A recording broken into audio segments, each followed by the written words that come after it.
How is everybody doing? And welcome back for another Strength Chat episode. Today, I have got a very special guest for you. Today, I'm joined by a coach who's got a roster of national, international champions in multiple sports. He's also been competitive in multiple sports himself, in powerlifting, kickboxing, weightlifting. Today, I am joined by the one and only Amir Fazeli. How are you doing? Good, mate. Thanks for having me on. No problem at all. Thanks a lot for taking the time to jump on. How are you? What's been happening in your world recently? Yeah, good. I recently moved in the last 5, 6 months, moved from Australia, where I spent pretty much all my adult life, to Dubai, the UAE now. So here, trying to expand on the same services and operations of my strength and conditioning facilities back home named Adonis Athletics. Here, trying to also do the same in terms of providing powerlifting coaching services, strength and conditioning for combat athletes, and the other things that we provide as part of our services back home in Australia, like mentoring upcoming coaches and so on and so forth. Basically doing it here. So we have like another base of operations and expansion now in Dubai. All right, okay, cool. And is that in person? Is that online, or is that a bit of a mixture? A bit of both. So at the moment, I'm working with some face-to-face guys and girls in specifically in jiu-jitsu and like combat sports, as well as a few online, a mix of powerlifting and also combat sports. So there is a mix because being here, there's also a close connection to other GCC countries. So Saudi Arabia, we've got all the way like Kuwait and Qatar and Bahrain and all that stuff. So a lot of the residents from those countries travel, right? Oman. So I meet a lot of people from there as well. So at the moment, it's a little bit all over the GCC. We've got a couple of clients. Yeah. Oh, cool. And how about your own training? What are you kind of focusing on at the minute? How's your own training going Yeah, with so everything else that's happening?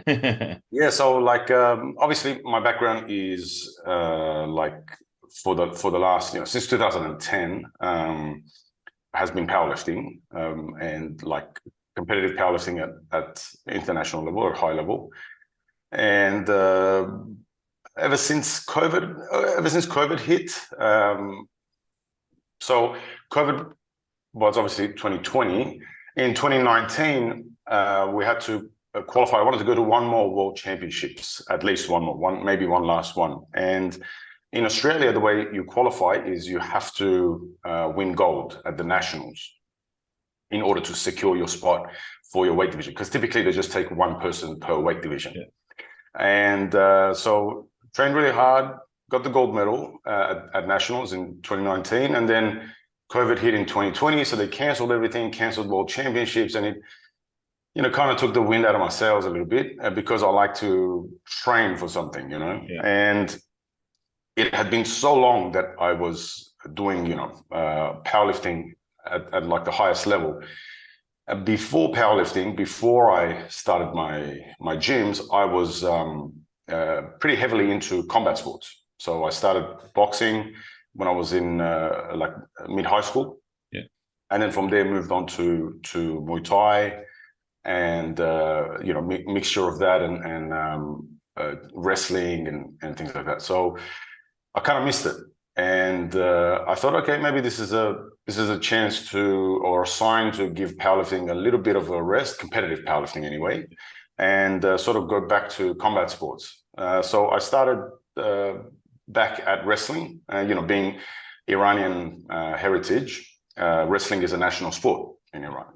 It's very highly regarded, very, very important. It's part of the fabric of society.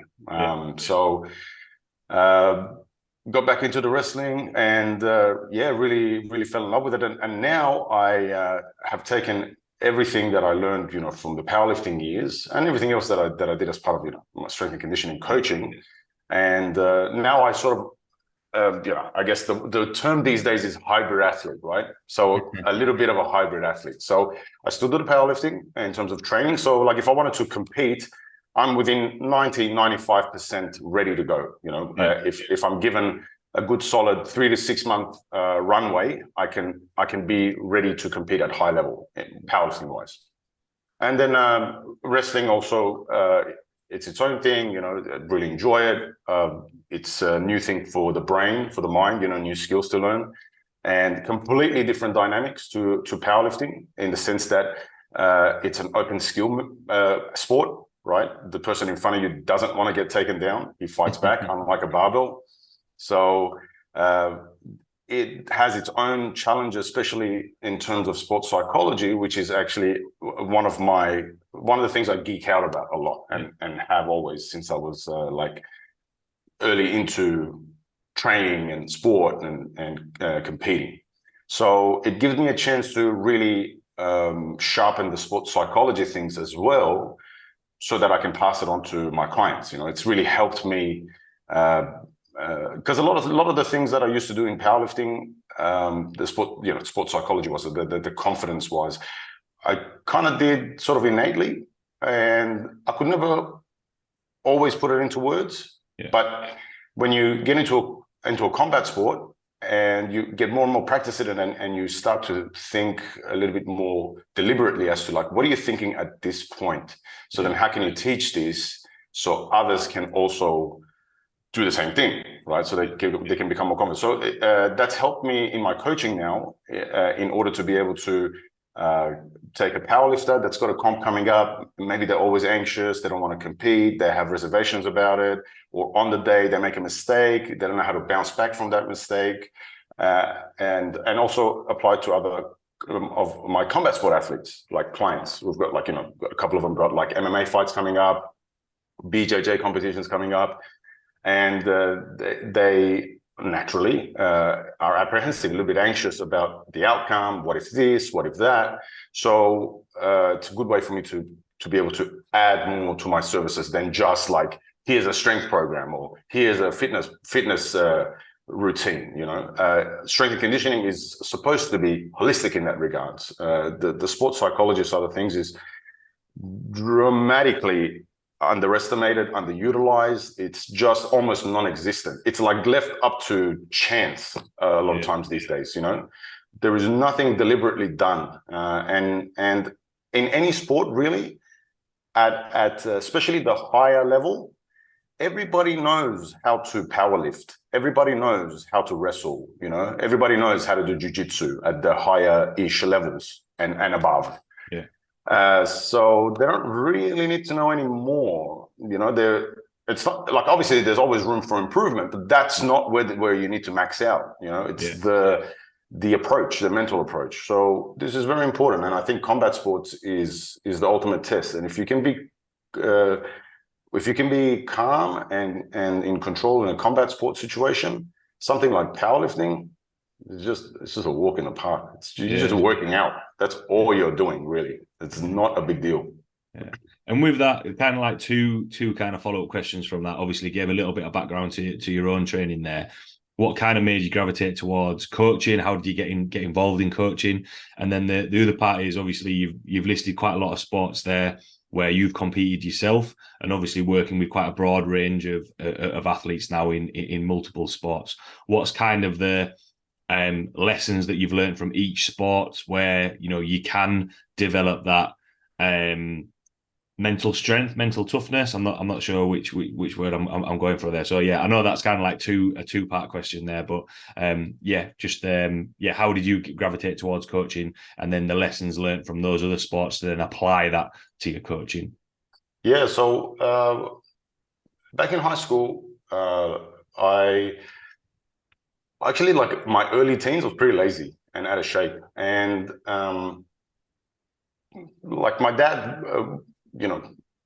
wasn't having it. He was a very strict guy, and very regimented. So he's like, you need to get your ass into gear and get in shape. So then when I did, I kind of like, I liked it, you know. There's a state like, oh yeah, it's pretty good being like athletic and fit and stuff like that. So from like mid high school onwards, I really actually got pretty like, I started geeking out about sports science. You know, this is before sports science was like it is now. You know, like we're talking more than 15 years ago. You know, and like uh, first of all, it even the knowledge of training wasn't like it is now. And second of all, the popularity of like sports science degrees, like I don't know how it is in Europe, for example, or in the UK, but like in Australia now, and in, you know, since the last, say, 7 years, you will find somebody doing a sports science degree, you know, like at any party you go to. Like you'll find a handful of guys doing a sports science degree or related, you know.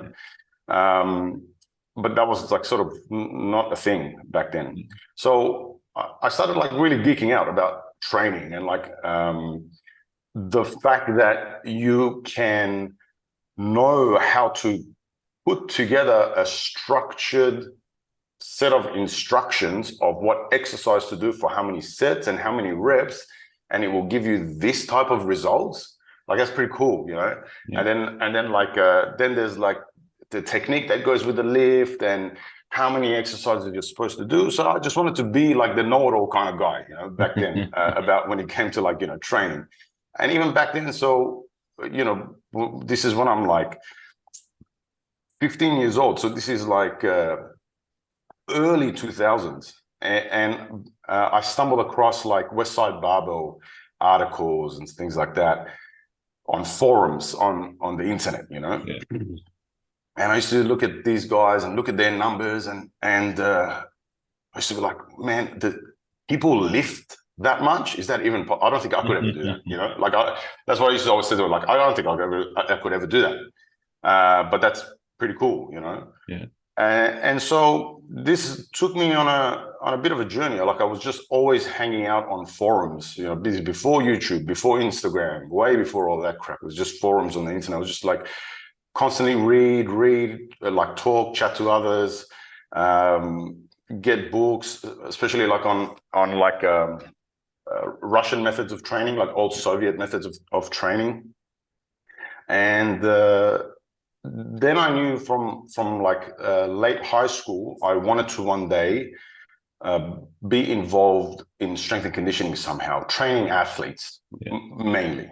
Like primarily, I knew pretty clearly I wanted to work with like higher level people, not necessarily professional signed athletes, but people who were chasing something serious, even if they were like, you know, doing it at an amateur level, like amateur powerlifting, you know, but they wanted to go for like world records or championships or state records, national championships, etc. And so I finished high school and applied for what I thought at the time, because again, like I said, I didn't know sports science was really, I didn't really know what it was about. I thought what I wanted to do was physiotherapy. Because I would go to my physiotherapist at the time, because I used to play a lot of sport through high school. Like I played rugby for high school, basketball, I did track and field, I represented high school. I also played like club football, like NRL rugby. And so I'd go to my physio. He was like also a sporty guy, you know, we used to get on well. And for some reason, I thought because he's a physio, he understands training and sport just like I do. Physio is what I need to do. But I did, you know, my year 12 exams and got my marks. They were okay. They were good, but not high enough for physio. Physio, you needed like 90, like 6 or 97 or something like that. I was never that smart. So I applied for physiotherapy. Second option was sports science. Didn't get the physio. Luckily, I got the sports science. Like that was how it was supposed to be all along, you know. So I did the bachelor's at University of Sydney. Really liked it. It was exactly what I wanted, actually. Then I realized, like, lucky I didn't get into physiotherapy. It was actually sports science all along that I was after. And finished the bachelor's, and then I liked it so much I extended and I did the masters as well. Nice. So the masters like specializing. We could either specialize in clinical or in sport performance. So I specialized in sport performance, even though clinical was where the job opportunities were. Right. There's plenty more job opportunities in clinical than there is in the sports science field. Because typically for the sports science field, especially back then, you needed to work for a team, and to work for a team, it's politics. You got to know somebody that knows somebody that knows somebody. I didn't know anybody, so but I just knew I would make it work somehow. I don't know why. I just something in me thought like this is it'll be all right. Like just go there. So finished that. Then I finished uni and actually wanted to during uni, or I think it was just before maybe 2008 period. I wanted to actually go special forces. I wanted to enroll and go into commandos. Okay. And enlisted in the army, army reserves, so I could also study simultaneously at uni. As I went through it, the stages to go through it to get to commandos, it was a little bit soft. It was like we would turn up to training. Obviously, this is the Army Reserves in Australia. Yeah. Full-time Army would be different. But they would just turn up and do a pack march, some exercises, and then they would just drink up, downstairs at on base. They had a bar there, and I was like, this isn't what I had in mind. So I just plus I was like at uni, so I just said, okay, maybe just stick to the university path. Stayed there, finished that, and I actually got a job once I finished at a private retirement village in Sydney, a very wealthy private retirement village. They were just opening their clinic for rehabilitation, right, and just general exercise for the senior citizens there. Yeah. And they wanted somebody to head that department and grow it. And so I was the first on scene. And it was a pretty secure job. And, if I had stayed there till now, probably would be on, pretty good pay. Yeah. But every day I was there, I just wanted to blow my brains out. It was just so boring. It was so low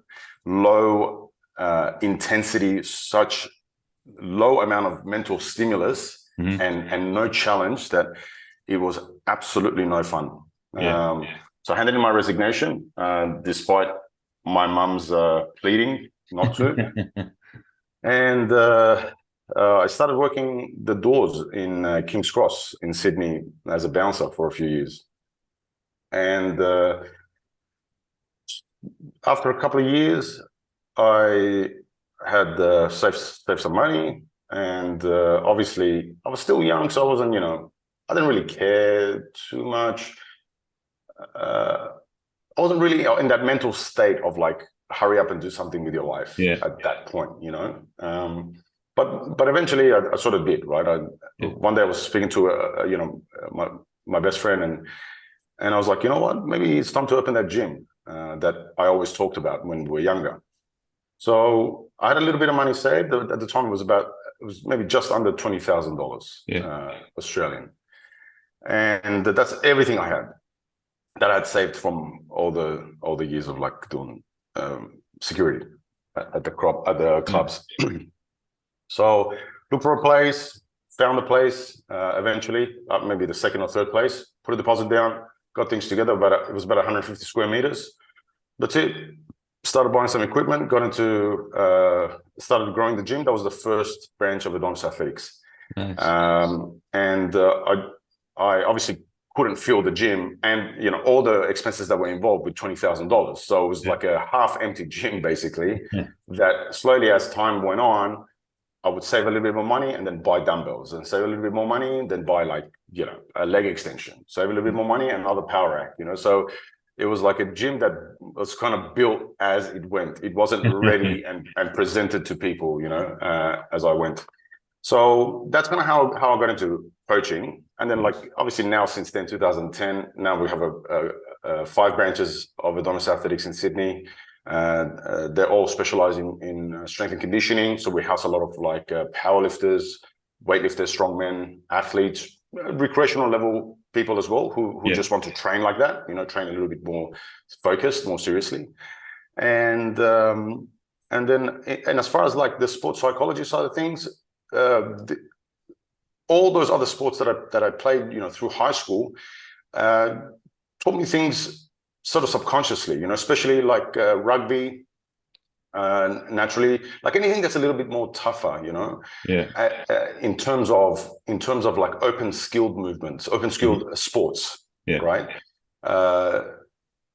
What you learn there, if you just hang around and just play with the fire for a little bit, once you go to more open or closed skill sports like powerlifting, like weightlifting or strongman, it's pretty cruisy, And so those things allowed me to really impart those things to a lot of the powerlifters that I was coaching and teaching, because a lot of times now, especially nowadays, a lot of powerlifters get into powerlifting not having really played any other sport before. In fact, and this, I don't mean this like in a bad way, it just is a little bit of a fact. A lot of times, a lot of powerlifters get into powerlifting because they haven't been able to be athletic enough to do other sports, right? Powerlifting is relatively easy to do. It doesn't require a huge amount of athleticism. So they haven't really actually experienced a lot of other sports and therefore haven't really sharpened their mental skills, their mental toughness under a lot of different sports to then transfer over. And so they freak out when they get into a competitive situation in powerlifting and they don't necessarily know how to handle themselves. But you'll see a lot of powerlifters who came from like a lot of high school sports and different types of sports into powerlifting. They seem to cruise through much easier on the mental side of things, So that's, I think, a little bit of a gap there. Yeah, definitely. And I'm just trying to touch on that because I think that's and why I can relate to that a little bit more. So I played a lot of rugby and then couldn't basically commit to rugby anymore, obviously working in a gym, working nights and those sorts of things. So it's like, right, what can I be competitive at? Okay, well, I train in a gym. What can I do? So powerlifting became kind of like the natural progression. Whereas with the growth of powerlifting right now, it's one of those sports where the entry level is quite low. Anyone can really give it a go and learn the skills to be able to do that. Do you think that, like what you say there, that when you're on the flip side, when you're seeing other people who have come from other sports, that they have maybe that, I don't know what the phrase I'm looking for, maybe that competitive edge, and that's why you see maybe a lot of lifters coming in as like juniors, but then they never progress to like the open or anything because they kind of lose interest or don't feel as though they're going to be competitive or not burn out, but just think, oh no, that's it. I'm gonna go do something else now. What's kind of your thoughts on that? Yeah, absolutely. That's exactly what it is, I think, as you put it yourself. And you see a lot of juniors come and they become like shooting stars. They're really good. It's easy. And this is not in just powerlifting. It's a common thing across generally sports to do well in the junior divisions, sub-junior, junior divisions. And then when you get to the opens, that's when the big boys come out to play. And it's not as much fun anymore, because now you're getting dominated more regularly. You're not going in and just stepping over everybody and taking the gold medal. Now you have to actually fight for it. And, so you got a junior guy who is built like a fridge, as an 18-year-old, 20-year-old, 21-year-old, and he's got the leverages, doesn't really put in that much effort into training and still lifts pretty fantastic weight. And so during the juniors, sub-juniors, he's doing very well. Confidence grows, gets to the opens. He expects the same thing to happen, does not happen. And they don't have the mental skills to go, okay, I should have expected this. It's going to take a little bit of work, but I can dominate these guys too. And then just stick it out, and it's sort of becomes the classic tale of the wasted talent, right? You see it all the time. In powerlifting, you see it all the time. You see guys come up in the juniors, sub juniors through to juniors, they do fantastic. They talk of the town.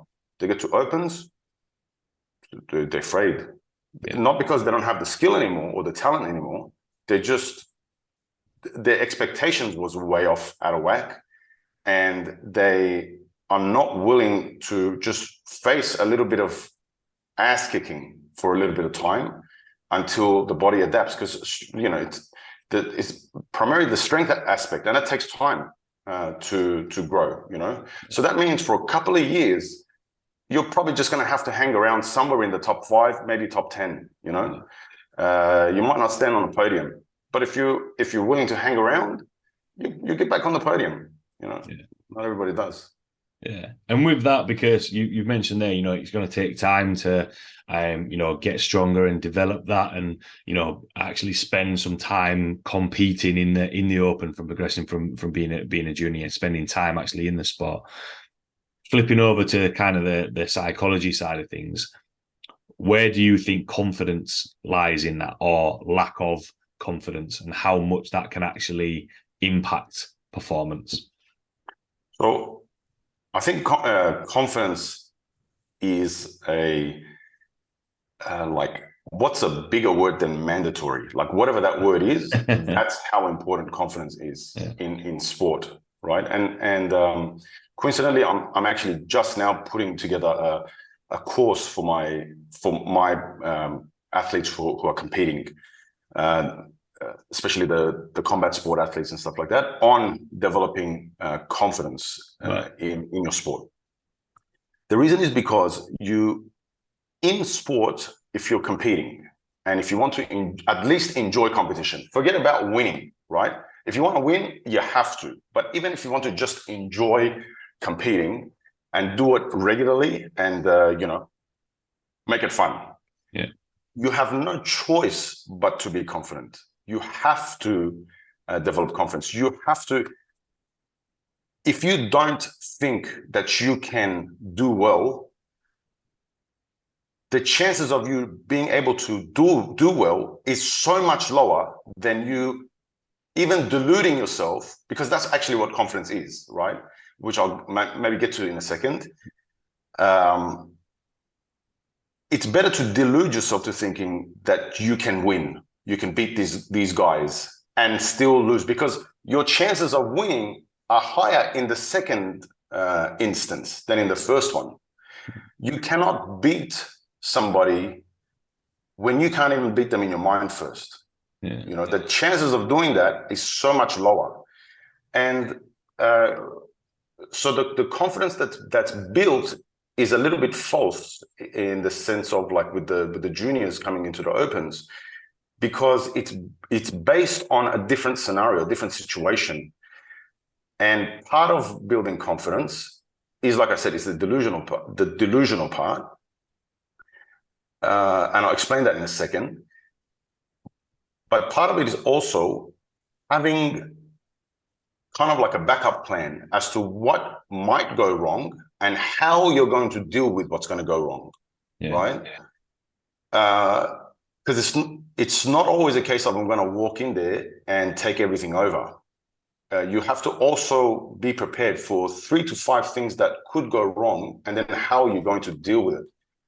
Both longer term in this pursuit of, for example, the opens, but also shorter term within a competition situation, right?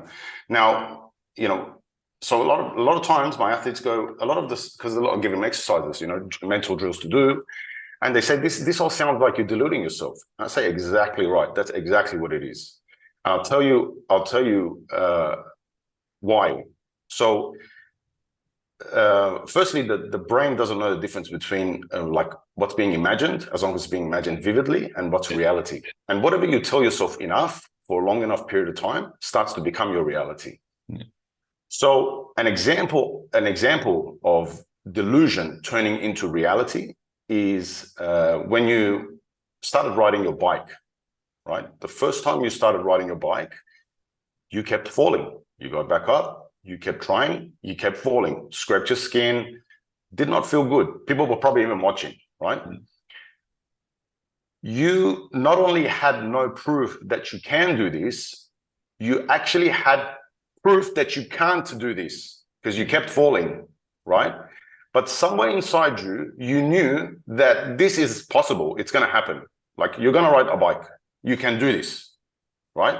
Yeah. You deluded yourself enough to continue to get back and try again until your nervous system adapted and got it going.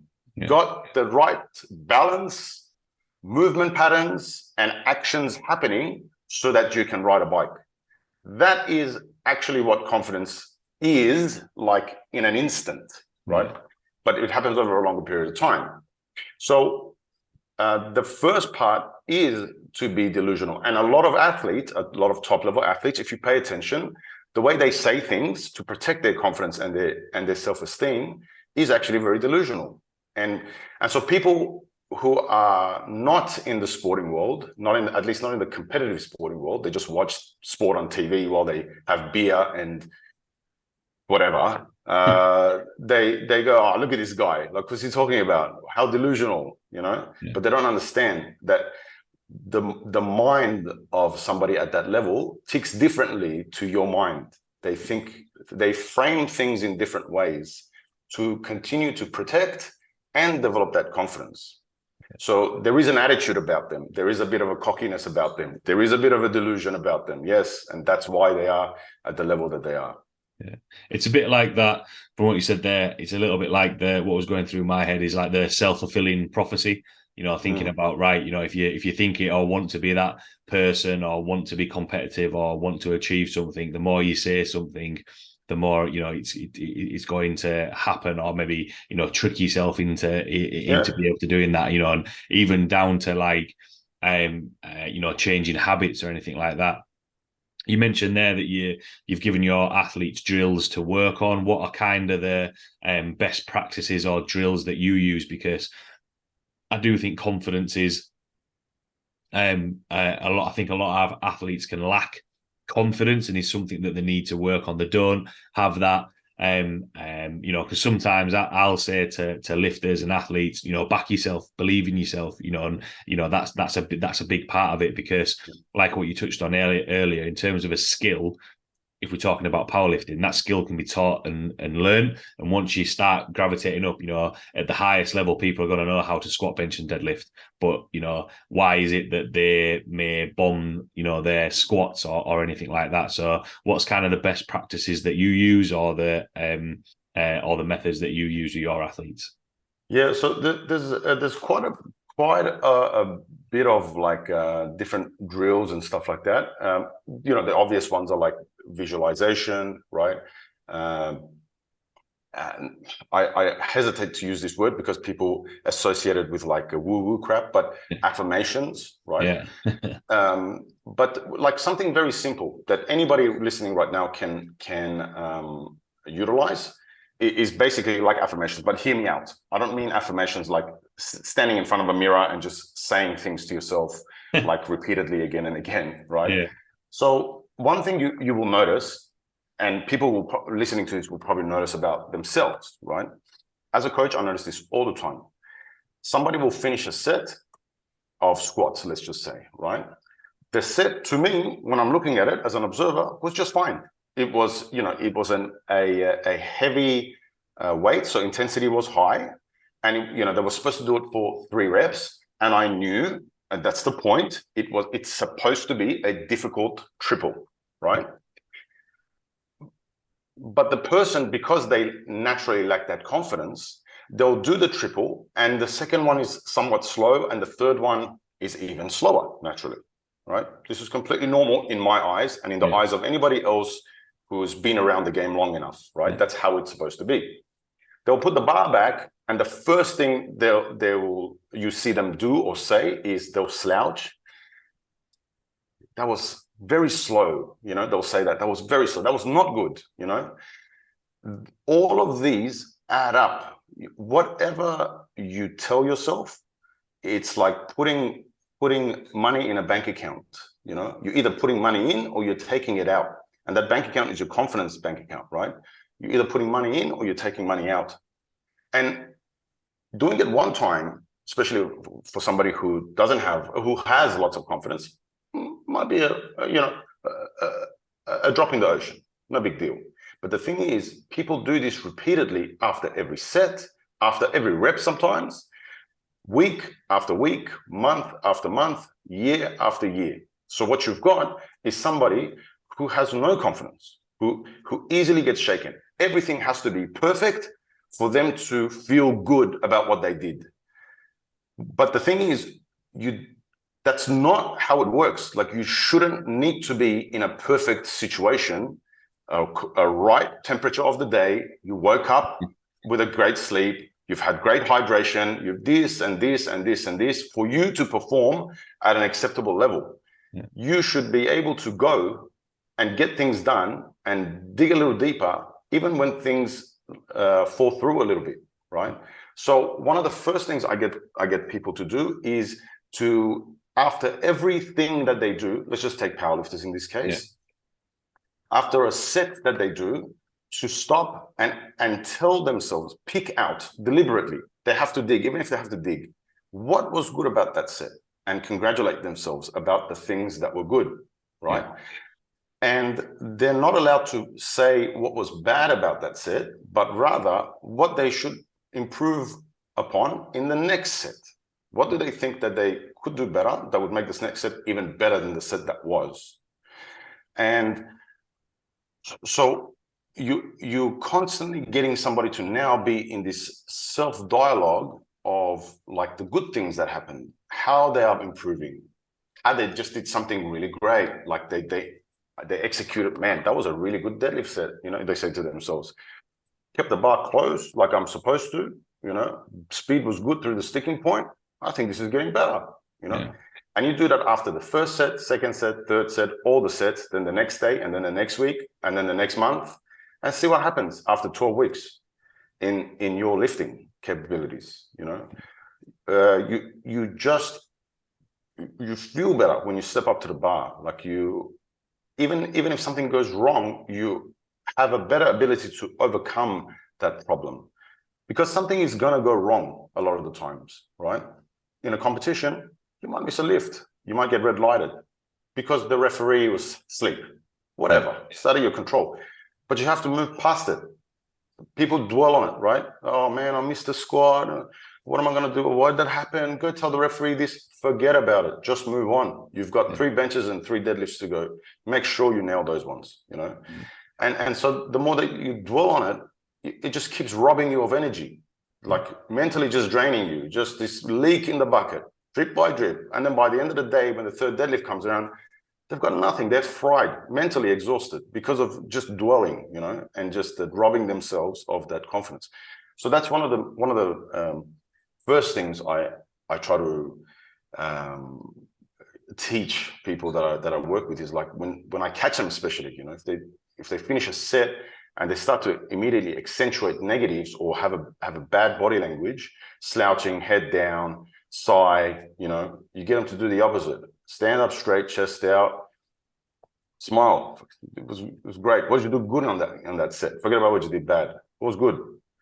And getting them to initially force them to find things that were good, and then after a while they learn to just bring out the positives, you know. Yeah, definitely. I think there was a couple of good points in there, because I think people's first reaction is always to say something negative or focus on the negatives, not focus on things that haven't gone well. And I can't remember where I read it, but the coach will always see someone's potential, whereas the athlete will only see what they've done wrong. And sometimes having that, you know, positive feedback, you know, what actually did go well, and rather than thinking of, well, this didn't happen, it's more of a case of, all right, well, what could you do differently? What could you do differently next time? Because you know, from a coach's point of view, coaching is just problem solving. How can I get this person stronger? How can I get this person fitter? Or, you know, whatever it may be. And I think having that autonomy as an athlete to think about, right, how can I change that mindset, can be a really powerful tool. You mentioned there as well about having, you know, the most optimal conditions to train, good night's sleep, and those sorts of things. Maybe a little bit of a tangent, but when is there a point, or when would you suggest when, yes, you just need to get it done? Like, there's not going to be perfect conditions, but when is there a time when actually, having that feeling of, do you know what, actually today is just not the right day? What's kind of your approach with that? Yeah. So, when it comes to training, this is very important to be able to distinguish and act upon. So one of the most efficient, cheapest ways to track your recovery, because it's about tracking recovery predominantly, right? If you're recovered, chances are you should be good to go, right? So one of the predominant ways, and the only way really that I like to track recovery, is just through subjective measures. And we're talking 4 or 5 questions you ask yourself and score yourself out of first thing in the morning. So how was sleep? Like how good a quality was sleep? How fresh do you feel? What's your mood like? How sore are you? And how stressed do you feel? Right?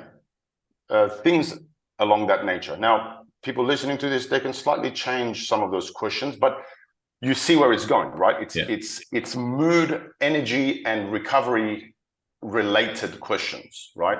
It's not like, what was this measurement and what was that measurement, and if as an overall you feel like you're pretty recovered, your mood is pretty good, all of that stuff. Now what you ideally need to do is actually track this, so you have a running score,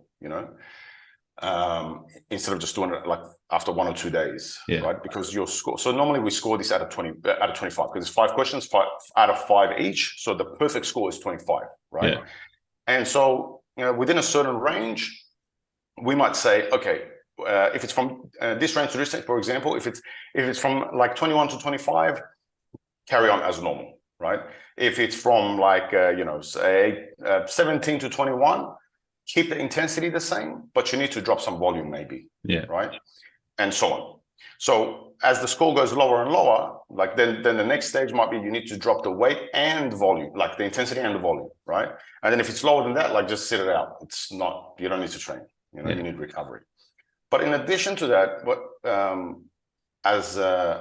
especially as a lifter gets a feel for how they are, and even if a coach gets a feel for how the lifter lifts, you can sense how recovered you are by the way the bar moves, especially like in power-related movements, like speed strength or strength speed. So, for example, as part of my training, like I do like power cleans, right? And sometimes, like after the power cleans, I might have like other powerlifting, like deadlifts, right? And so, as an example, the other day, normally, like that hang power clean that I do should be pretty close to about a 120, give or take, right? I get to like 110 and it's terrible. Like I can do it, but it's an effort.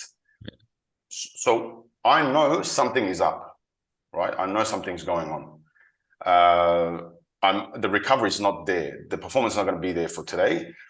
And you got 2 options here. Either you crank up the mental focus and mental arousal, right, which you'll pay for later in terms of extended recovery, or you make a decision as to what you need to back off. Either you're so under recovered and just not in the mood where you should just pack up and go home, or you're still in the mood, you want to train, but you just feel like it's not there. Okay, you drop the weight a little bit, maybe go at 90% of what you're supposed to do, drop 1 or 2 sets off what you're supposed to do. Instead of 5 sets, do 3 sets, and get the bar moving at a good speed, whatever weight that may be.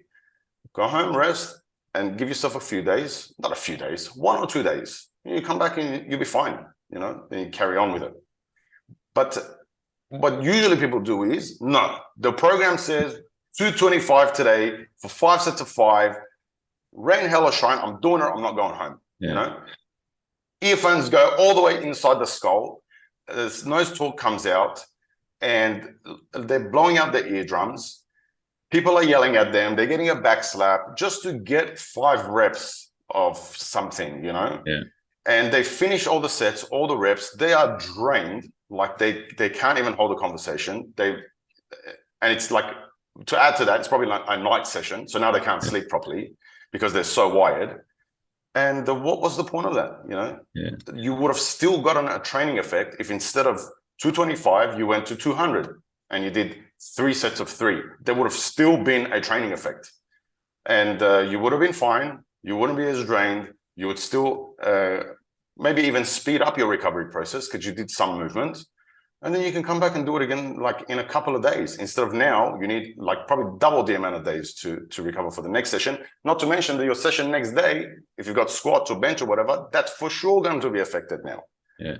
And so those are the times where you distinguish, If everything is moving well, you're feeling good, your scores are good, and just for a second you had a hiccup on a particular warm-up set or whatever, that's when you just need to get your mind into gear and do what you came here to do. So you need to know the differences between like when you're recovered versus when you're just not focused, and you need to sort of put it together.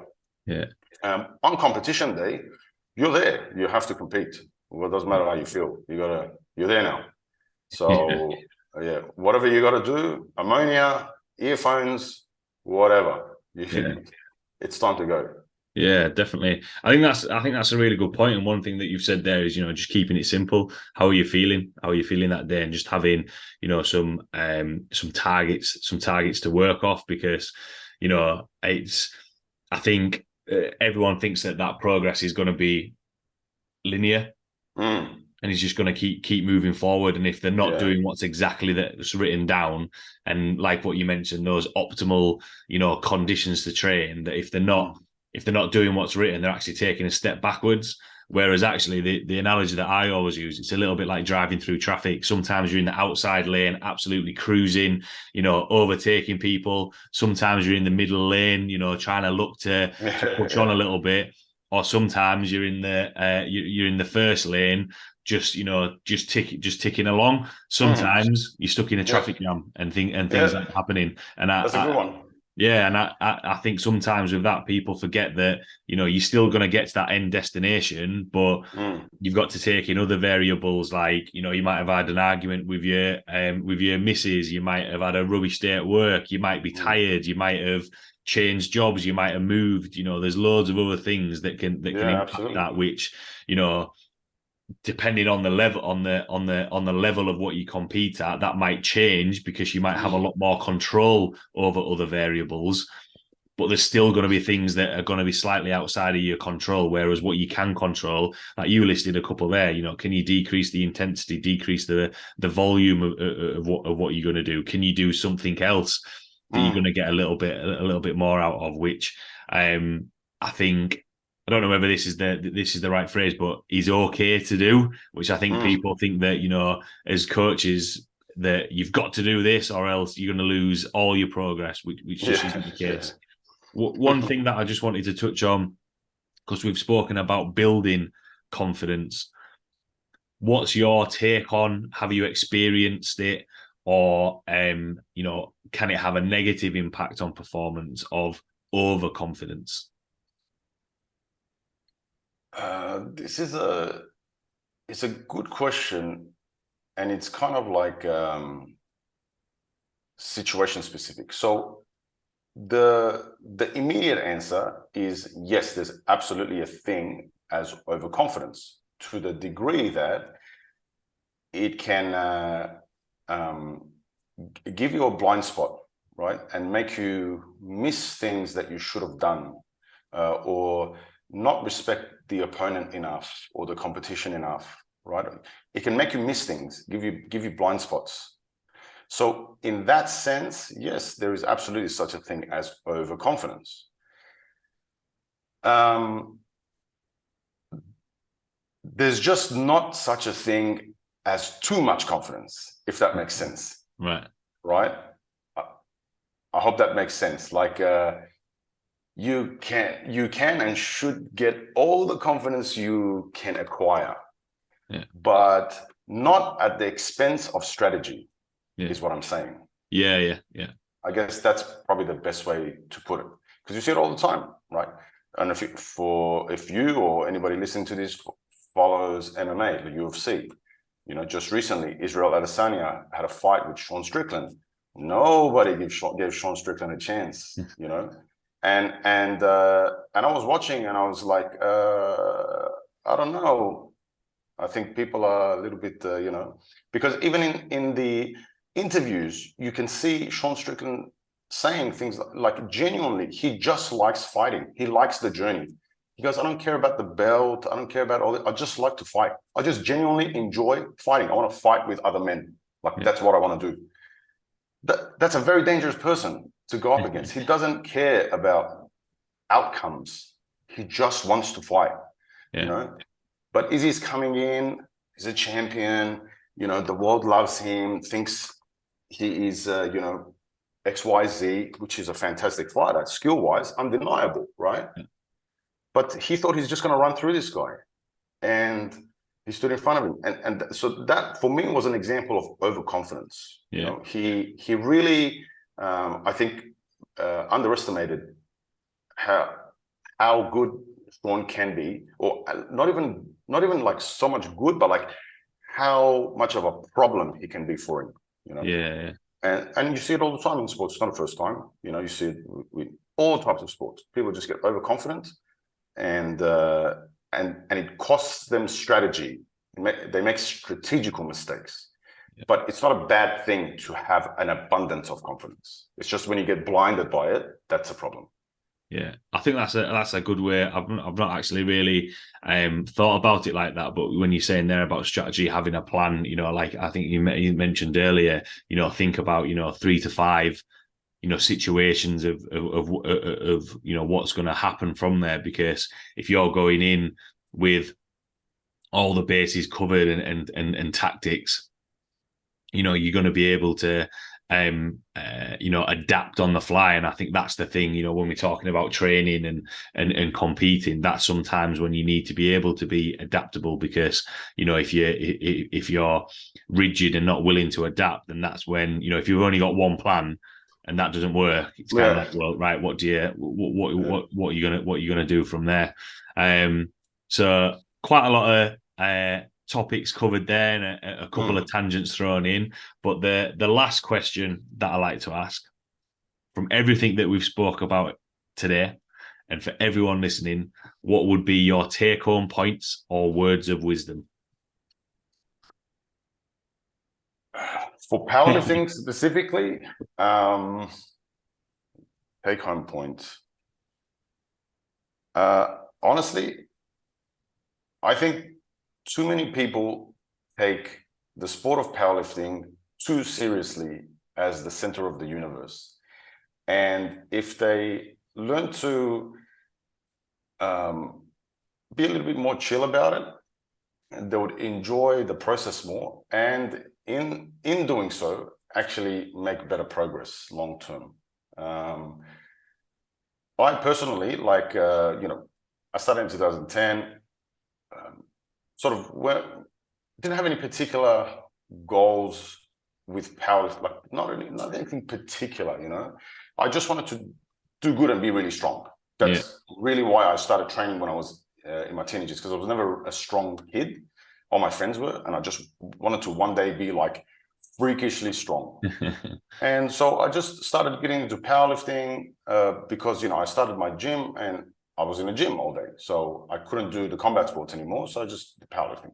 Yeah. And slowly my deadlift got to a level where at that time, under 83 kilos, 300 was the goal. So I got the 300, which was, from memory, nobody, at least in recent history in Australian Powerlifting Drug Tested Federation, had done 300 at under 83 kilos.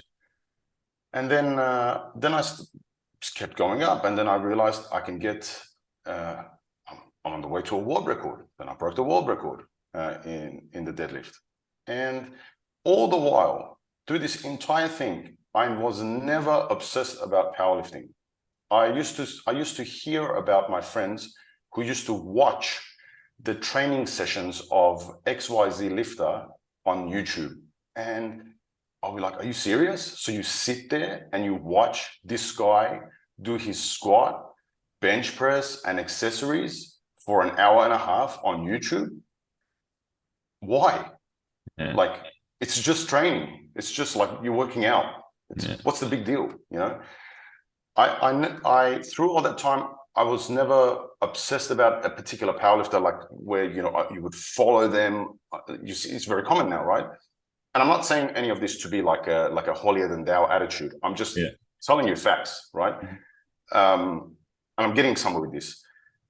I would never follow like a particular lifter on Instagram to see, you know, what's his training up to. Oh my God, he just squatted 300 for 3 reps or whatever, you know. I just didn't care. Like it wasn't really important to me. I knew who these people were, right? Like, you know, when I was competing was the era of like Brett Gibbs and like that crew, right? A lot of the heavy hitters back then.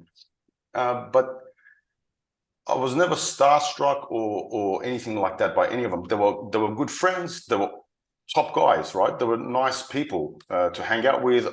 It was a privilege to have known them and learned from them and competed alongside them and things like that, right? So what I'm trying to say is, I think a big part of the reason why I managed to get to a high level was because I didn't care about powerlifting to that degree. I just saw it as something fun, and I just wanted to get strong. And I knew in order to do that, I have to keep lifting and training and turning up. It just so happened that along the way, that strong got so strong that I was good enough and deserving enough of a world record and beyond. And then, you know, the year after, the gold medal in the deadlift at the World Championships. And that made me run my own race. And it made me be my own hero in my own story, instead of like looking up to this guy, and this guy, you know? And so in doing so, thinking that I'm less than these people, when they're just human beings, just like me. If they can do it, I can do it too. You know, what's the problem? And that never put any pressure on me, I think, to need to live up to some particular standard, because I was just running my own race. So I don't know how to put that into one sentence, but I hope that story gets the message across. Definitely. I think you kind of summed up there, you know, running your own race, focusing on your own journey, because, you know, it's the more you're looking at somebody else, you might actually be missing how you can improve. What mistakes have you made? What's actually going really well? And ultimately, and I always go back to this, and I'm a big believer in this, is that everyone starts training, gets involved, going to the gym, playing a sport because they enjoy it. And why they stick with it is because they enjoy it. And I think, you know, from other athletes and coaches that I've spoken to, the more serious it gets, sometimes that enjoyment gets taken away a little bit. And that's when you see people either step away from sport or, you know, do something else or have a poor performance. Whereas, you know, you see the people that just genuinely look as though they're having fun on the platform and enjoying it, because that's what you want. That's what you want to do. That's why, you know, you're going to be able to stick with it. So yeah, I thought that was a really good summary there. Thanks a lot, Amir, for taking the time to jump on. Really enjoyed chatting with you today. No, for good. everyone listening, thanks for the invite, mate. Enjoyed it. No problem at all. For everyone listening who might have any questions about what we've spoken about today, see the content that you put out there, or reach out to you, where can people find you or reach out to you? Yeah, just on Instagram at _sport performance coach. And yeah, keen to meet some of your listeners, chat with them. Would be great. Nice. Awesome. Well, thanks a lot for taking the time to jump on. Thanks a lot to everyone listening, and I will see you all next week. Thanks, mate.